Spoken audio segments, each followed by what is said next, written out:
There is a specific kind of cold that does not come from the winter air, but from the slow, deliberate thickening of a glass wall around the heart. It begins as a sanctuary.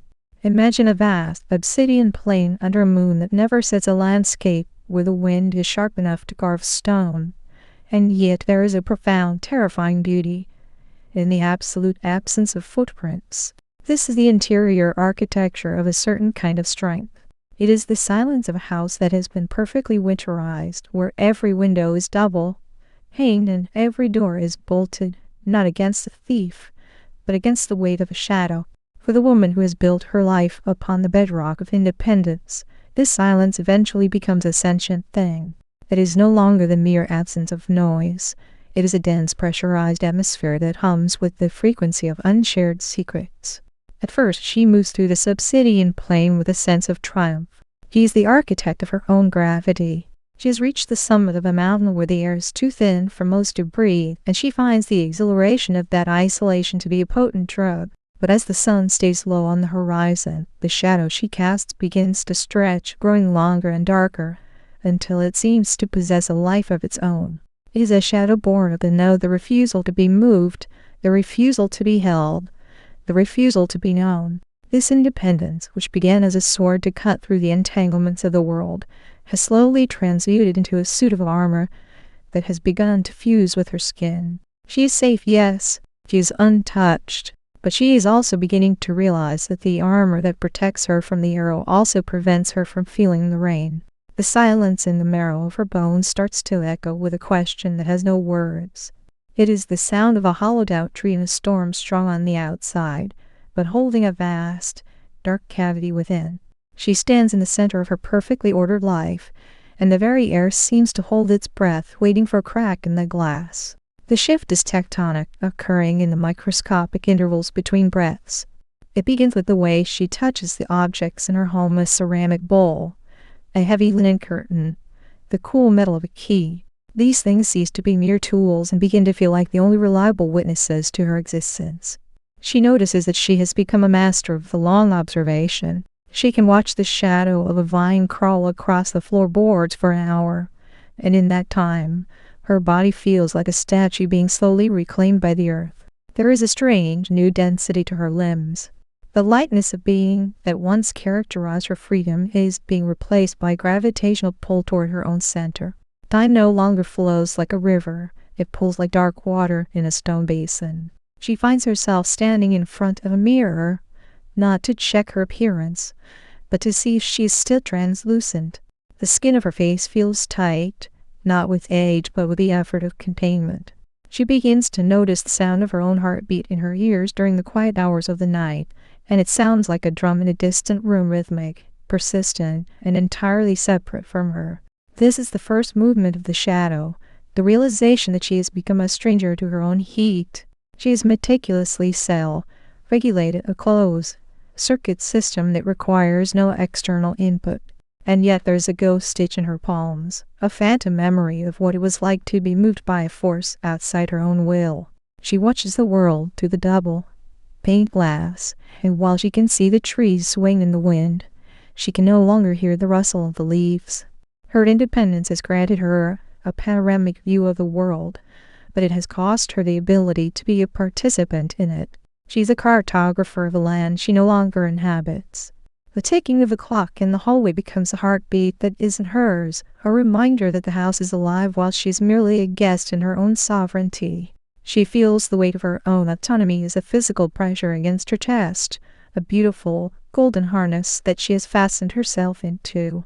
In the deep subterranean chambers of the psyche, a hidden mechanism begins to turn, unspooling a ribbon of symbolic imagery that the waking mind cannot yet translate. When the drive for autonomy becomes absolute, the psyche must find a place to hide the parts of the self that crave the messy, unpredictable, and devastating touch of the world.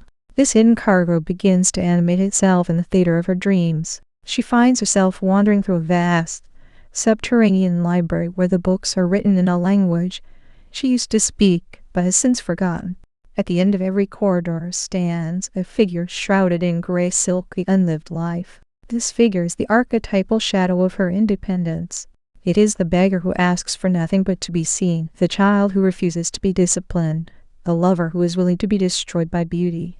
This figure represents the yes that she has spent a decade refining into a no. As she lives more deeply in her self-sufficiency, this inner figure grows more insistent. It begins to haunt her daylight hours as a sense of almostness. She walks through a garden and feels as though someone has just called her name, only to find the air empty. She reads a sentence in a book and feels a sudden, sharp pang of grief for a person she has never met, and a life she has never lived. This is the psyche's way of attempting to restore the balance. The Eros, the energy of connection, having been denied its path toward the external world, begins to build a compensatory world within. She begins to manufacture her own friction. Her inner monologue becomes a dialogue with this shadow consort. She is no longer just a woman. She is a kingdom in civil war. The high queen of her independence sits on her throne of ice, while the subterranean rebel sows seeds of longing in the dark. This internal tension creates a psychic heat that she tries to cool with more logic, more structure, more freedom. But the more she secures her borders, the more the inner rebel intensifies. She begins to see the world not as a place of possibility, but as a series of threats to her heart, one piece. Every invitation is a Trojan horse. Every gesture of warmth is a potential breach in the wall. The symbolic landscape of her mind is filled with fortresses, moats, and high, spiked fences, all designed to protect a treasure that she's beginning to fear is actually a vacuum. The danger of this state lies in its seductive comfort. It is a velvet-lined trap of the ego. If this process of withdrawal remains unconscious, a chilling rigidity begins to set in, a spiritual rigor mortis. She begins to mistake her detachment for enlightenment and her isolation for strength. The shadow side of her independence manifests as an inability to be reached not just by people, but by life itself. She develops a certain psychological brittleness. Like a sheet of glass that has been cooled too quickly, she is brilliant and sharp, but she will shatter if struck at the wrong angle. This rigidity shows up in the way she judges the neediness of others. She looks at the entanglement of those around her, the compromises, the tears, the frantic seeking of the two, and she feels a cold, acidic disdain. She projects her own repressed longing onto the world, seeing it as a vulgar display of weakness. Because she has mastered the art of not needing, she becomes a ghost who cannot be haunted, but a ghost also cannot be fed. The danger is that she becomes a closed loop, an entity that only consumes its own history. Her world shrinks to the size of her own perception. She stops being surprised. She stops being wrong. She stops being vulnerable. And in doing so, she stops being alive. The unlived life in the gray silk shroud begins to take on a more menacing form in her dreams. It becomes the stalker, the force that wants to tear down the house and burn the library. If she does not recognize this force as her own denied vitality, she will begin to experience the world as increasingly hostile. She will see manipulation in every kindness and chains in every commitment. Her independence becomes a form of paranoia. She is the sovereign of a desert, and she is dying of thirst while clutching a map of the ocean. The emotional coldness she radiates is a protective frost. But beneath the frost, the roots of her humanity are beginning to wither from lack of circulation. She is the perfect, unassailable machine, humming in an empty room, convinced that the humming is a song. The alchemy of transformation begins only when she allows the frost to melt, which is to say, when she allows herself to be wounded by the beauty of her own isolation. This is the great breaking. It often starts with a sensory overload, a smell of damp earth, the specific slant of light on an old wooden table, or the sound of a cello in a distant apartment that bypasses the gates of her logic and strikes the inner rebel. Suddenly, the unlived life is no longer a shadow, but a presence. She begins to realize that her independence was not an end goal, but a necessary crucible. She had to become one so that she could truly understand what it means to be two. The awareness of the shadow transforms her perception. She no longer sees the walls of her life as a prison, but as a porous skin. She begins to practice the art of conscious receptivity. She allows the world to move her again, but this time she does so from a position of absolute internal sovereignty. She is no longer falling into connection. She is choosing it. This is the birth of the deep sovereign. Her creativity, which was once a way to fill the silence, now becomes a way to speak back to the dark. He finds depth in the very things she once dismissed as mundane. The messiness of human connection is no longer a threat to her peace, but the very material of her growth. She realizes that true independence is not the absence of need, but the capacity to hold one's own needs without being destroyed by them. The alchemy is the turning of her no into a yes that contains the no. She becomes a person who can be both a fortress and an open field. She starts to notice the other, and everything: the hidden life in the stone, the secret history in the wind, the unspoken longing in the eyes of a stranger. Her isolation has granted her high sight, a way of seeing the interconnectedness of all things precisely because she stood apart from them for so long. She is no longer a ghost, she is a bridge. The internal masculine and feminine, the high queen, and the subterranean rebel finally sit at the same table. The library is no longer empty. It is being written in real time. She arrives at a quiet, haunting resolution that is not a conclusion, but a new state of being. She stands in her room, and the silence is still there, but it is no longer cold. It is a warm, humming silence like the air inside a beehive. She has integrated the shadow of her independence. She knows that she can survive the dark, and therefore she no longer fears the light. Her sovereignty is no longer a shield. It is a foundation. She moves through the world with a terrifyingly beautiful lightness, knowing that she can give herself away and still remain whole. Paradox of the shadow side is finally resolved. By embracing the part of her that craved the world, she has made her independence truly unshakable. She is no longer a statue.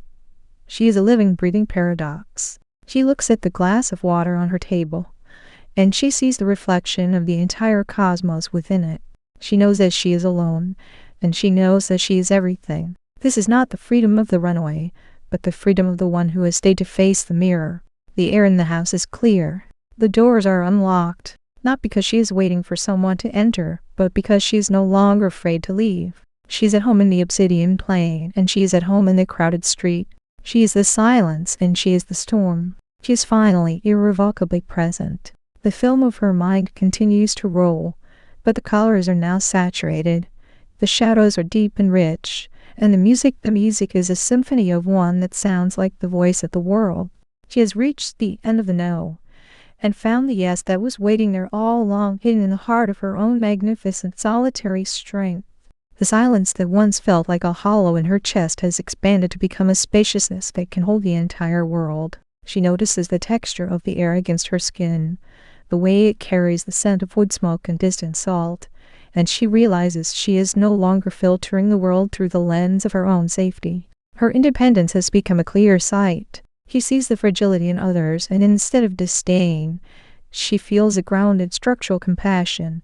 She is like an ancient tree that has survived the lightning. Her bark is thick and scarred, but her sap is sweet. She understands now that the shadow was never an enemy, but a guide. It was the part of her that refused to let her become a caricature of strength. It was the part of her that insisted on her humanity. In the quiet of her evening, she pours a glass of wine and watches the stars emerge, and she feels a deep, cellular alignment with the dark. She is no longer doing independence. She is being herself. The distinction between the inner and the outer has become a thin, shimmering veil. She can feel the pulse of the city from her quiet room, and she can feel the silence of her room in the middle of the city. She has achieved the great integration. She is the master of her own attention, and she uses that attention to bless the world with her gaze. She does not need to be understood, because she understands herself. She does not need to be held, because she is held by the gravity of her own being. The shadow side has been illuminated, and in that light she sees that there was never anything to fear but her own refusal to be whole. She is a woman standing in the center of her life, and she is enough. The cinematic light fades not to black, but to a deep, resonant indigo, the color of the sky just before the dawn of the day that she will meet on her own terms, with her heart wide open and her sword sheathed, finally at peace with the magnificent, terrifying, and beautiful burden of being free. The weight of her own history has become a source of gravity rather than a burden. She feels the heavy, comforting presence of all the versions of herself that she has ever been, all of them finally gathered together under one roof. There's the girl who was afraid of the dark, the young woman who was desperate to be seen, the lover who was willing to disappear for the sake of a touch. They are all here, sitting in the chairs of her mind, finally at peace. She has become the matriarch of her own internal tribe. This sense of lineage gives her a groundedness that no external validation could ever provide. She looks at her hands in the lamplight, noticing the way the skin has become thinner, more parchment-like, and she feels a sense of awe at the resilience of the vessel. It has carried her through the storms and the calms, through the crowded rooms and the empty ones. It is her oldest friend. She treats it with a new kind of reverence, feeding it, bathing it, and resting it not as a chore, but as an act of gratitude. Her relationship with her physical self is the longest one she will ever have, and she is determined to make it a beautiful one. The solitude has stripped away the shoulds and the musts that once cluttered her mental space. She no longer cares about the timeline of a life. She cares about the depth of it. She is not behind, and she's not alone in the sense of being forgotten. She is set apart. She is a person who has chosen to stand in the clearing rather than stay in the thicket. And in that clearing, the light is direct, the air is pure, and the view is infinite. She is the master of her own attention, and in a world that is constantly trying to steal it, that is the ultimate rebellion. She realizes that her intelligence was always a compass pointing toward this very spot. It was the restlessness she felt in groups, the boredom she felt in small talk, the nagging feeling that there was more to be found in the quiet than in the noise. It was not a flaw, it was a destiny. She has followed the thread through the labyrinth, and she has found that the center was not empty. It was full of her, and she is at last enough. The film of her mind continues to roll, a continuous, immersive narrative of a life lived from the inside out, a story that needs no audience to be true. She is the narrator and the subject, the watcher and the watched. And in the final quiet moments before sleep, she whispers to the dark, "I am here." And for the first time in her life, she knows exactly what that means. The shadow is no longer behind her.